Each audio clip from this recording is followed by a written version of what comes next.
Waalaikumsalam warahmatullahi wabarakatuh. Saudara-saudaraku dimanapun Anda berada, khususnya wong di Tegalo. Nah, malam ini aku lagi nongkrong di Simpang Aini. Apa nomor kios Kaipul ya. Bertemu dengan seorang sahabat yang sama-sama wong dari Sumatera Selatan. Kalau tidak salah namanya Mas Arif. Kita sapa dulu beliau. Assalamualaikum. Waalaikumsalam Pak Ustaz. Aku gawe malam ini. Biasanya. Itu gawe malam ini nanti gawe ini isi kekosongan. Kita nongkrong di warung biasalah. Carung gitu. Carung gitu lah kan. Oke, Daripada di langsung rumah. lah ya. Ada wong kita Palembang atau dari Jawa dari manapun yang termimpi-mimpi ingin ke Singapura, malah sampai jual tanah jual ini. Kata uang di Singapura ini gawe lemah. Nah, ini kan masalahnya beberapa waktu yang lalu lah ke Singapura. Nah, jadi untuk bahan pertimbangan ini, kira-kira ya kita kan tak mungkin pula ke Singapura jadi pejabat kan? Oh iyalah. Kira-kira lemak nih ya ke Singapura. Ya kalau dalam segi hal dari pandangan kita pribadi dan ya kalau pribadi aku sih, karena kan boleh dikatakan kalau masuk Singapura ini aku dari tahun 2010 itu sudah masuk sebenarnya. Oh, berarti bukan baru-baru ini. Kan, jadi aku lah lama, cuman ke sana kita bukan dalam artian sombong sedikit lah, karena kita memang jalan-jalan. Ya, nah kebetulan waktu itu kita istri kerja, nah, karena dia dapat dari perusahaannya mandat amanah ke sana, jadi training kan, status dia tuh training dari JMS Batam ke Singapura. Jadi JMS. ya, jadi kita pun ya kadang-kadang sebulan sekali, kadang 2 bulan sekali bertemu, karena dia di situ selama 6 bulan. Oh, Dan sekarang itu masih begawe di JMS. masih Berarti udah permanen ya? sudah lah lama itu Tat. Berarti lah berapa tahun permanen? Kalau permanen lah kurang lebih lah masuk 20 tahun lebih lah Tat. Besar gaji itu. Oke, 20 tahun. Oke. Kalau dibandingkan Batam lah ya. Kalau misalnya harga apa namanya? TO. Teh panas. Kalau di sini kan sekitar 5.000. Ya. Kecuali sunbread kalau tak salah 7.000. Kalau di Singapura berapa nih kira-kira? Kalau di Singapura model teh model gini ini kurang lebih lah Tat, sekitar $2.50. Berarti sekitar 20.000, 25.000 lah. Yang benar. Satu, ya memang seperti itu. Oh, jadi kalau misalnya ada gawe di Singapura tuh gawe besar, duit apa gaji besar, itu disebut besar kalau duitnya dibawa ke Indonesia. Nah, itu betul. Kalau duit memang besar di situ Tat. Ibaratnya tuh kan penghasilannya besar, cuman kehidupannya pun juga hampir sama lah dengan kita di Indonesia, model rupiah gitu kan. Dengan gaji kita misalkan 6 juta, tapi kan kehidupan kita di sini juga ya hampir sama. Nah, kalaupun duit Singapura itu, dolar itu dibawa ke Indonesia, ya baru terasa besar. Tapi kalau dipakai untuk di situ juga, ya sama baik hitungannya Tan. Ya. Terus kalau dibandingkan Indonesia ya, kata uang, kalau di Singapura tuh tidak macet. Apa nih ya? Ya karena ini Tan. Ya kalau dari sisi pandangku pribadi ya, bukan masalah kita ngelibatkan yang lain, ini pribadi aku, pengalaman aku lah. Selama sering masuk ke Singapura sana, kalau dari sudut pandang aku untuk dalam masalah transportasi, ya kalau di sana tidak akan bakalan juga macet, karena satu pertama mereka punya ada MRT.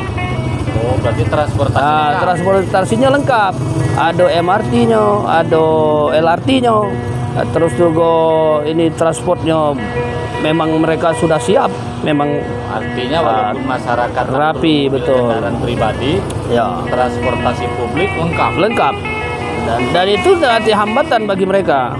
Cuman bedanya di sana kan memang ya yang terutama kalau di sana agak capek Tat, karena jauh jangkauannya berjalan kaki. Jadi dari blok ke blok, dari apartemen itu kan untuk kita menuju ke MRT itu memang agak jauh.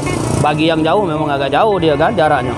Terus kata Wong, tapi kata Wong ya, di sana tuh lebih banyak flat bagi Wong buntu ya. Kalau di Batam kan rumahan. Nah. Ini ya Bud? Ya kalau di sana kalau menurut dari segi perumahan boleh dikatakan bisa dipilih pilihan yang bisa dapat mempunyai perumahan untuk di Singapura ya. Itu menurut wawasan aku ya. Orang kaya. Ya, itu betul-betul memang benar-benar wong tajir lah ya, boleh dikatakan.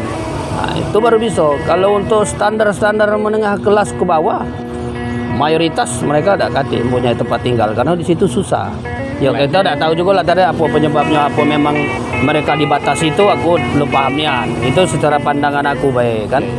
Terus ini, aku kan sebagai konsultan konflik rumah tangga di Batam, tapi klien kita kan seluruh Indonesia. Iya. Banyak wong Singapura nih nyimpan buluk bini di Batam. Hah, itu hari-hari yang aku hadapi. Iya.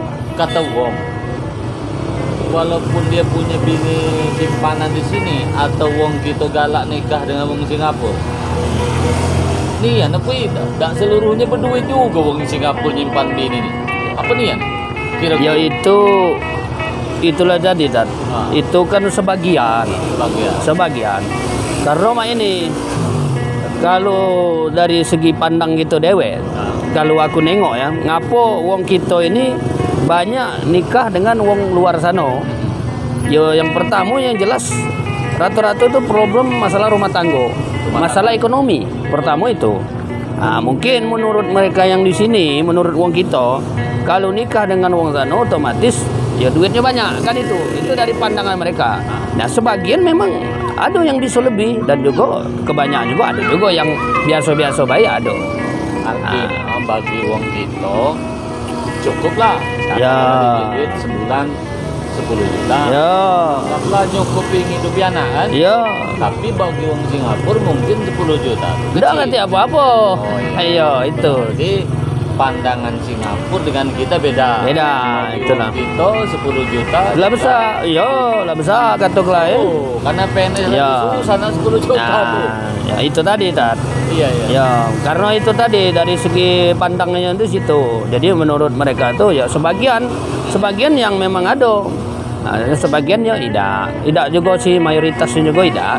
Kebanyakan lah yang seperti itu. Kira-kira sepengetahuan kamu walaupun tidak galau-galau, banyak wong kita yang begawi di Singapura, khususnya betino-betino ya, katanya setelah ada program weekend itu kalau nggak salah libur seminggu sekali ya. Iya, seminggu sekali. Nah, aku juga ngisi di radio RRI, itu juga bagian dari masalah. Tapi ketika sebuah negara tidak memberlakukan libur seminggu sehari seminggu, itu rata-rata tidak aman. Tapi ada beberapa negara yang menerapkan. Kata wong, justru dengan adanya program sehari libur seminggu sekali itu, ada yang dimanfaatkan para TKW ini, dimanfaatkan sesuatu yang tidak baik. Katakanlah main dengan ya lanang tidak baik. Mau mana menurut pendapat kamu yang pulang balik ke Singapura? Ya kalau aku sih kita tidak bisa, kita harus kita boleh dikatakan suuzon dulu. Kita tidak boleh kita nuduh wong seperti itu. Ya kemungkinan ya selama ini memang kita dengar-dengar isunya seperti itu tak. Tapi kan kita tidak bisa harus kita nuduh wong memang adonian. Ya kita kan belum pernah nampak, kecuali memang kita sudah berhadapan langsung dan kita melihat kenyataannya memang seperti itu. Nah, boleh kita. Nah memang ada isunya seperti itu. Ada memang isunya. Cuman kan kita tidak tahu siapa yang melakukan, terus uangnya uang berapa, uang siapa baik, kita kan tidak tahu. Cuman ini dari pandangan ya, dari pandangan kita, dari pandangan uang banyak. Yang namanya wong kita ke sana itu ya rata-rata kalau dia tidak pegawai seperti itu ya pegawai yang lain. Cuman dua tu lah ibaratnya ya. Nah, dia tergantung dari uangnya juga kan. Nah, terkadang uang tuh ya mungkin ya mikirnya kan nyari duit di Indonesia susah, di sana mudah, gampang. Ya mumpung kesempatan mungkin kan bagi mereka kan mencari yang lebih. Ya sebagian lah yang seperti itu memang ada. Kembali ke pribadi mas. Ya. Karena kita tidak juga bisa kita harus ngomong seperti itu, statusnya kita lagi jatuhnya menjelekkan wong lain ataupun wong kita dewek, kita tidak bisa kan. Kembali ke kekuatan masing-masing. Ya. Betul. Kita kan hari-hari di kadang ada yang curhat ini lakinya ini dari jauh. Ya. Katanya tolong pantaukan istri saya Pak. Ataupun pantaukan jalan ke jauh. Terakhir, kalau di Batam kan sholat 5 waktu ada tuh sautan. Ya, ya. Oh, itu kan. Kira-kira setahu kamu di Singapura Wan, sholat 5 waktu terdengar ada azan kemana-mana? Kalau di Singapura itu kan memang sudah lama tuh Tat. Ibaratnya untuk masalah azan ya, bagi khususnya wong kita Muslim yang ada di Singapura itu, memang mereka menjalankan ibadah. Cuma kalau masalah segi azan, mungkin sudah ada surat keterangan dari pemerintahnya sendiri itu setempat bahwasanya azan itu memang tertutup mereka. Jadi tidak keluar artinya macam kita di Indonesia kan, komano-mano suaranya. Berarti Tapi memang ada hanya di dalam sekitar masjid. Memang itu. Ini kadang 3 kilo kedengaran. Ya, teman kan kita harus pahami karena di situ kita harus melihat juga keseimbangan minoritas dan mayoritasnya di mana kan itu kan. Oh, iya. Kalau macam di Indonesia kita tidak bisa nak kita memperbandingkan dengan luar negeri karena di sini mayoritas itu. Kita minoritas. Nah, di sini minoritas. Jadi kalau kita harus ya kita tidak bisa nak kita memperbandingkan dengan negara-negara lain seperti ini. Kita tidak bisa karena setiap negara itu pasti ada perbedaannya. Artinya bersyukurlah kita di Indonesia. Ya, betul. Terus gini, ada uang kita yang begawi di Singapura, Malaysia, Hong Kong, bisa lupa dengan bini. Nah, selama kamu di Singapura nih, masih ingat tak dengan anak bini? Oh, kalau aku tidak, justru aku tiap hari, tiap malam nelpon, bebas. Bukan lupa. Wah, dah baca kita dah lupa dah. Punya nak kita lupa. Kita ke sana tujuan kita kan cuma begawi, cari duit. Oh, Nah. bukan beladasan. Dah baca kita beladasan dengan siapa kita di situ kan? Iya. Duit kita tak kate. Kita status kita begawi kan. Beladas tuh namanya duit. Nah, banyak duit. Nah, iya. Karena faktanya terus terang ya, banyak uang kita begawi luar negeri ini, iya kan? Iya. Ya walaupun tuh bini lagi di sana atau selingkuh itu sebenarnya sama-sama uang kita juga. Nah, itu. Kalau kita kan tidak. Ya itulah tadi tergantung dari manusianya, wongnya kan. Nah, ada sebagian wong seperti itu kemungkinan ada, tapi bagi aku pribadi jelas aku tadi, ya aku kalau masalah komunikasi dengan keluarga itu tak pernah lepas. Walaupun siang, entah pagi, entah malam itu pasti ada aku komunikasi dengan keluarga. Itu. Terus aku terdengar ya di Singapura nih apa namanya budaya disiplin itu tinggi katanya. Betul. Kalau masalah disiplin mungkin diakui di seluruh dunia ya untuk Singapura ini. Ya, karena yang jelas itulah tadi kita harus melihat dari segi pandangnya juga. Karena negara Singapura itu kan memang negara kecil. Jadi ibaratnya kan ya dia untuk pemerintahnya itu mungkin ya gampang untuk ngaturnya. Bukan kayak gitu contohnya di Indonesia kan luas. Ya mana bisa kita atur di Batam yang kacau balau di Kalimantan ibaratnya kan seperti itu. Atau diatur di sana di Jawa sana ribut ibarat tak bisa. Kalau di sana kan memang tertata. Karena di situ negara kecil dan juga untuk struktur pemerintahnya memang berjalan masalah kedisiplinannya, kebersihannya kita tidak bisa ya kedisiplinan. Yang bisa ngimbangi Singapura nih Hong Kong betul ya kan? Itu memang Hong Kong yang bisa ngimbanginya. Baiklah, ngobrol malam ini cukup itu. Jadi intinya kepada semua orang Indonesia yang nak ke Singapura, yang nak niat pegawai, insya Allah balik bakal dapat duit besar dengan catatan di Singapura jangan boros-boros. Ya itu Ya kan? intinya itu. Gaji besar. Ya. Kalau di beladasan Singapura, Ya sama Pak. Iya. jadi lemaklah buntu-buntu di Singapura, yang penting hidup balik kok duit. Iya. Yang kedua, kata beliau tadi, apa yang terjadi di Singapura itu kembali kepada kepribadian kita masing-masing. Iya betul. Itu kan, walaupun kita misalnya katakanlah lingkungan tidak baik, banyak kemaksiatan, kemerosotan. Misalnya kalau kita iman kuat selamat. Iya, Jangan betul. kan di Singapura dusun kutu dewe, kalau kita iman jebol sama baik kan. Jadi Iyalah. itu terima kasih Mas Adil. Oke, sama-sama. Ya, cukup sekian. Assalamualaikum warahmatullahi wabarakatuh. Waalaikumsalam warahmatullahi wabarakatuh.